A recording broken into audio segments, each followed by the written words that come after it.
welcome to Pet Talk with Lisa Lawrence.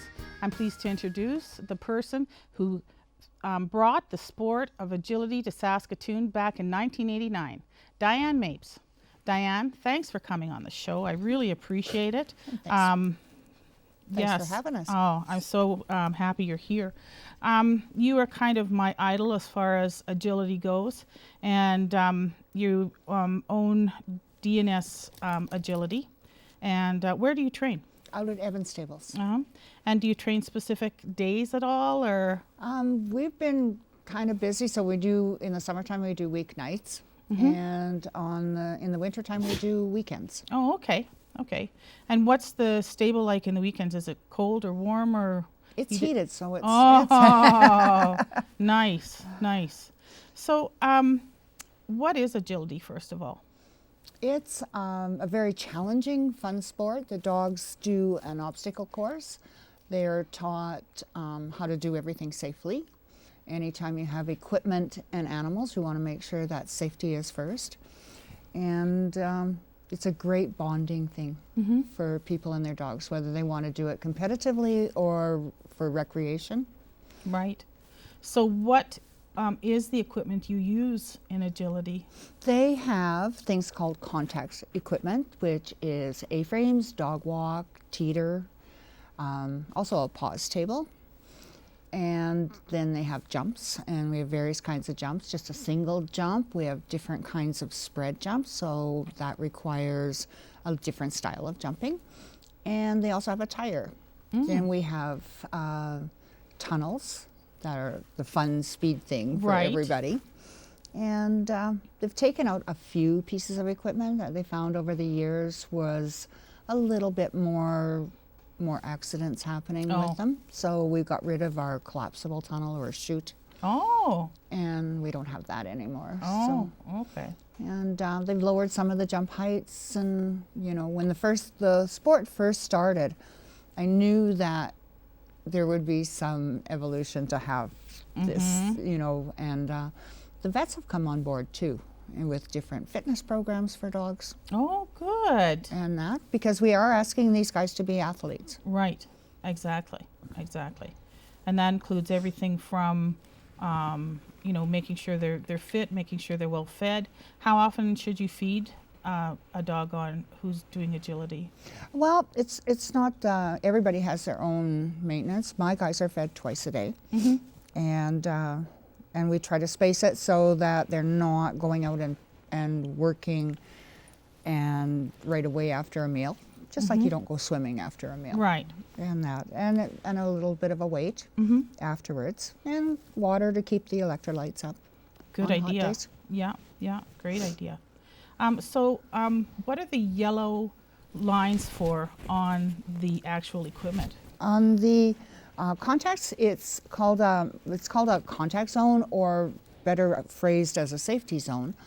We don't want these dogs leaping off of the contact, coming closer to the ground before exiting.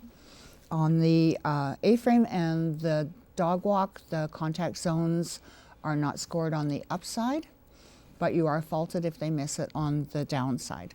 On the teeter, because it's a kind of a moving thing, you have to hit the contact, hit that more safely, so they will call on the upside of the teeter, both ends and down. And obviously that's for joints. For joints, yeah, and safety. I mean, you don't want that a dog leaping off the top of the A-frame. Our A-frames used to be 6 feet tall. Right. And now they are reduced to, the highest one is 5'6". And for the specials dogs, so dogs that aren't maybe designed so much for the sport, we make it a little bit easier. Right. It means that everybody still can play. Right, like a bulldog. Yes. Exactly. And she was, I was very instrumental in arguing with the association to get that in. And our dog that we pleaded for was a bulldog. Oh, okay. I didn't know that, but that's kind of the breed I thought of too. One of the things that I wanted to also ask you is, do you teach one piece of equipment at a time? Yeah. when you're training? Yeah, we teach, you might do several in a class, but they're done not in sequence, but one piece and what the requirements are for the performance of it and how to be safe on it. So how many teachers are teaching at the same time? In my beginner's class, it depends on how many people. We might have three groups of 5. Depending on what the space allows, if it's the winter classes or the summer classes, we have more space out at the ring that's fenced in. But I try to keep it down to 5 dogs per instructor. That's great. Yeah. And it depends on the dogs on the field. You know, some dogs require more space. Yes. As they're starting to learn. Yeah. That's one of the benefits of this sport. Is some dogs are really distracted and have bubbles, and we call them bubbles, so because we keep other dogs away from them. But it's a confidence thing for a lot of dogs, and I find that once they start to develop a relationship with their owner and trust in their owner, Right. and get to do something fun, that the bubble shrinks, if not goes away. Well, and I think that that's something that people have to understand is socialization is a huge, huge part in getting dogs to, and a partnership as well, to work out any kinks that you have or bubbles with dogs. I had one student years ago that had 2 Boston Terriers, and I offered to put her 2 dogs into one class, so that she didn't have to be there for so long, you know, if that would be more convenient. And she told me no, she wanted to do 2 separate classes with her dogs because it was a date with her dogs every week. And no matter how busy her week got, at least she knew that she spent 1 hour each week with her dogs. Right. That's a wonderful idea. And I thought it was just the best way to say it. Sure. Yeah, exactly. So if you wanted to trial your dog, I know it'd probably be different for everybody, but how long generally would it take to prepare to do an agility trial? Well, you can start them training them quite young, but they are not allowed to compete until they're 18 months of age. That's for growth plates to be closed and to slow people down so that they don't get into a hurry with a young dog. Again, it's how much you do your homework and how things develop with your relationship with the dog and their understanding. And a lot of times too, accessibility to the equipment maybe makes people a little bit slower. The weepuls, which I forgot to mention, are something that you kind of have to practice outside of class. You can get it done in class, but it takes you a lot longer.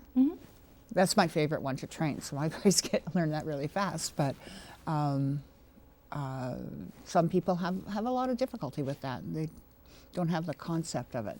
So, you know, we're talking about weave poles, and that makes me think of your dog. And so, what's the name of your dog, first of all? Trace. Trace. And what is Trace's breed? Because we've been talking about purebred dogs, and I want to talk about the wonder of non-purebred dogs. Well, she's a Border Collie Jack Russell cross. They're a little bit of what we call a sports designer dog. I like this type of dog because I like the eye of the Border Collie, and not like a lot of people, I like the toughness of the Terrier. So it's a nice combination for my personality and all the things that I like to do. She's a special little girl, and not everybody could live with her. She's being very good right now. Well, one of the nicknames that they have for terriers is terrors. Yes. But it's the truth. I mean, if I love all dogs, and I think terriers are wonderful, wonderful dogs. And you say she's being good, but I think that they're just wonderful. Like, they're just such loving dogs. She's very, very, very cuddly dog. Yeah. They're again not for all. Right. The one reason, and I used to have purebred dogs too, and when I first started agility, the one thing that I wanted to see with the sport was to get, there was a lot of things for purebred dogs, but there was nothing for the crossbred dog. Right. And I wanted to have something that would bring dogs out of the backyard, get them out and get them socialized, and be, for all the hard work that people put into them, Right. be all inclusive. And so that's where I got involved in the start of the association and started to develop it. My goal took me a few years to start seeing those dogs come out of the backyard. But now I would say that in honesty, I have at least a 50-50 of purebred and crossbred, if not more crossbreds now. Well, and I've got a wonderful mix as well. Hello, baby. Hello. I've got a wonderful mix too that I rescued, and you know, they know they've been rescued if you rescue a dog. Yeah. And you got a hair in your eye. There you go. And I think that they're you know, it's worth having a mix, and you know, especially for you if you know that that's the particular breed you want. We're going to be back with more Pet Talk with Diane Mapes, and we're going to be asking some more questions, and we'll talk to you in just a minute.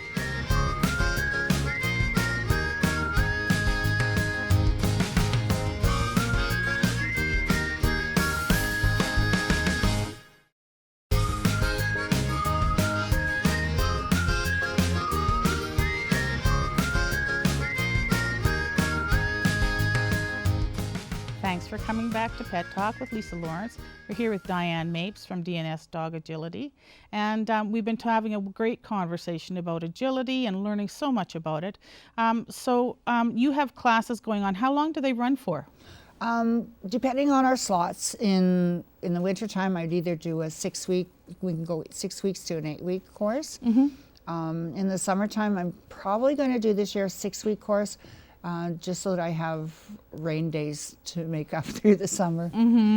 Right, because it's outdoors in the summertime, which the dogs obviously would love too. The dogs like it. Beautiful sunsets there. Oh, yeah, exactly. And you have trials as well coming up, do you? Yes, Outdoor trials? we have one trial, which will be, it's in the barn at Eben, and that's the first weekend in June. And our next one is the last weekend in August. Oh, nice. Okay. And so your students and other agility people would probably come, and you have judges who actually will give points for what the dogs do right, and then take points off if they make any mistakes. In the association that we run with, it's called the Agility Association of Canada. And so when you do to get a qualifying run, you have to be clean and under time. So it's a timed event, and each item is scored. So there has to be 0 faults on each item. Right, so no bars dropped. No bars dropped. No missing your safety zones, anything like contacts that. have to be hit. Right. And you can't go around, so it's got to be a direct path. So right. anything other than that is a refusal. Right. So how important then is body language when you're doing agility? The dogs, Trace knows a lot of verbals, but my body language will always override my verbals. And dogs are a predator animal, and they read stuff by body language. And that's part of the thing. Once the dogs know the equipment, we teach the people the body language that the dogs understand. And a lot of times people, when I get my students to do it right, they go, it worked. Right. Well, I always say that training is actually like learning a dance. People don't understand that, but if you're the partner, you have to learn to dance too. Well, I did hear one time, years ago, I went to a seminar, and it was told that if you want to be a good dog trainer, you should go dancing every Saturday night. Oh, that's a great idea. Yeah. Yeah, right? Right, sweetheart? Yeah. So then I guess the other question that I have is if you, for instance, it's something simple like moving your shoulder, you might make a mistake with your dog. Yeah. Or absolutely. Yeah. or if you move your shoulder, that might be the right move to make with your dog. That dog is that keen to it. Yeah. And especially when you have a dog like a Border Collie where they have that keen eye and they know to watch you for that. And that's how they herd sheep as well, right? Yep. Yeah. Yeah. Well, and also chasing bunnies down the field for your sighthounds, which way your cheek is. And I always tell my students, no bunny turns his head left and turns right. Right. Yes. Good point. So do you teach actual arm signals when you're training agility? There's different, like it's more the shoulders and more the turn. I mean, you do use your arms. Some people don't use their arms as much. Sometimes it's a little bit more distracting for the dogs. Right. They use them wrong. So a lower arm is better than a high arm. Yeah. And is footwork important? Absolutely. When you're pointing, and it can make a difference of if I turn my feet 2 inches, it makes a whole difference of what the dog sees. And a lot of the littler dogs read your feet more. Right. That's right. I never thought of that. So how fit do you have to be to do agility? Well, it's nice to be fit, but there's no way that I can ever keep up with this dog.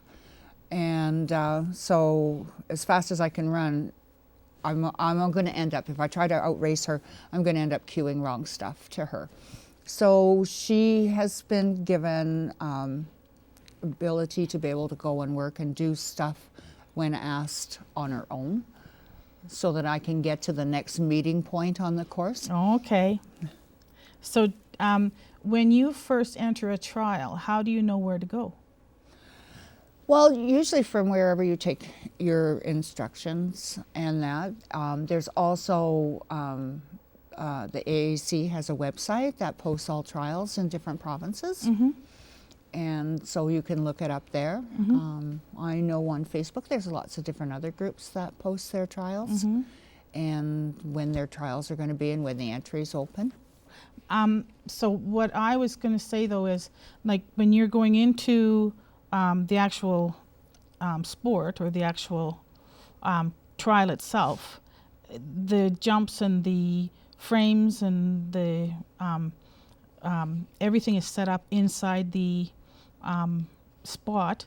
And how do they let you walk through, or to first understand where you're supposed to be going with your dog? There's a course walkthrough before each course. The course maps are posted, so you can kind of study them before.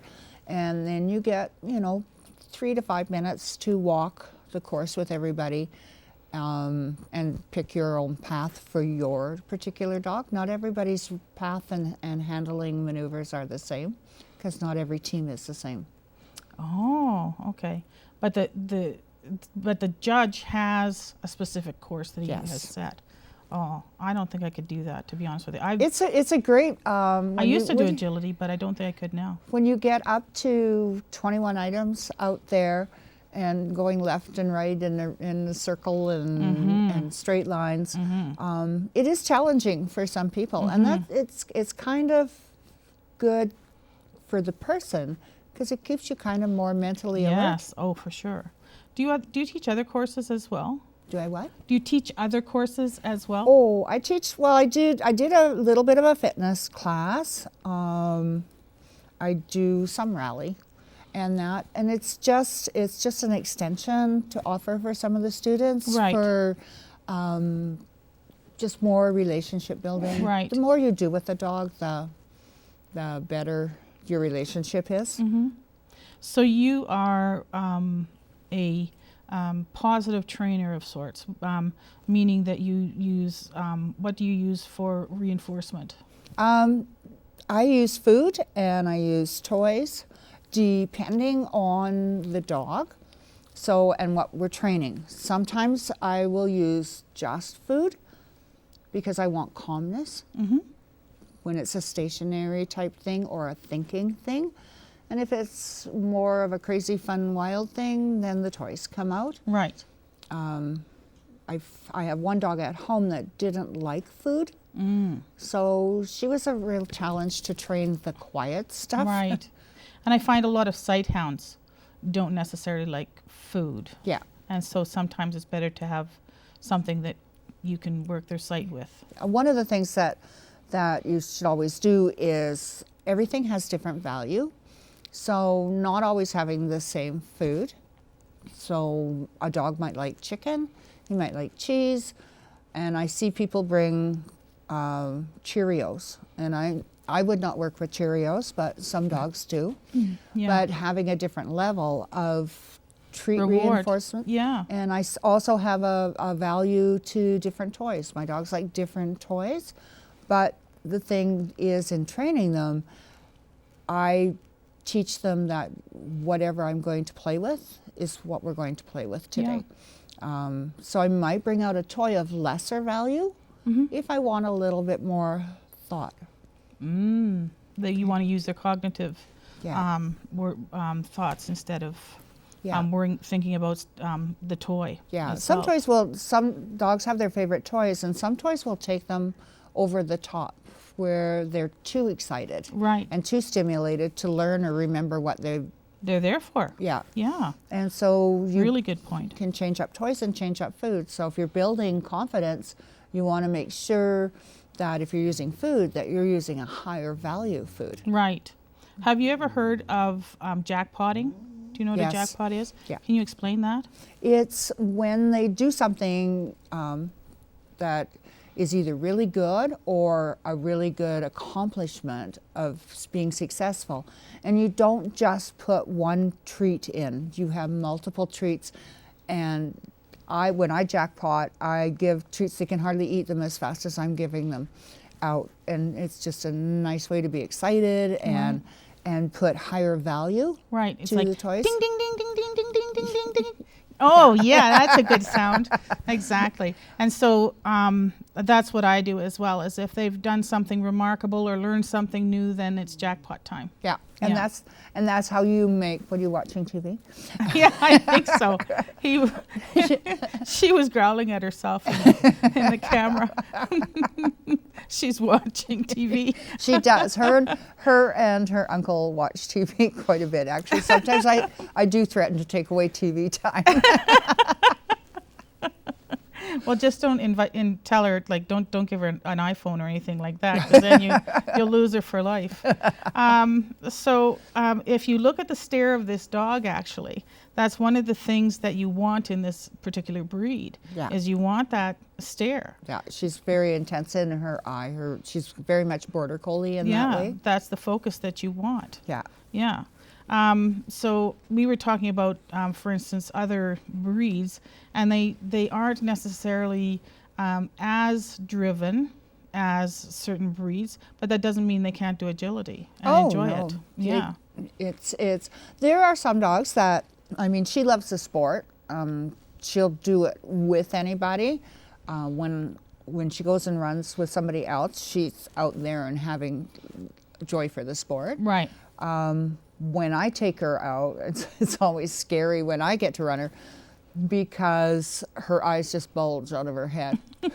And I know I'm in for a wild ride. And but other dogs will do it not for the love of the sport, but for the love of doing something with their owner. With their owner. That's a great way to end our segment. I want to thank Diane Mapes so much for coming on the show. You have been a wonderful guest and done a wonderful job explaining agility to us. And thanks to all of you for joining us on Pet Talk, and have a wonderful week, everyone.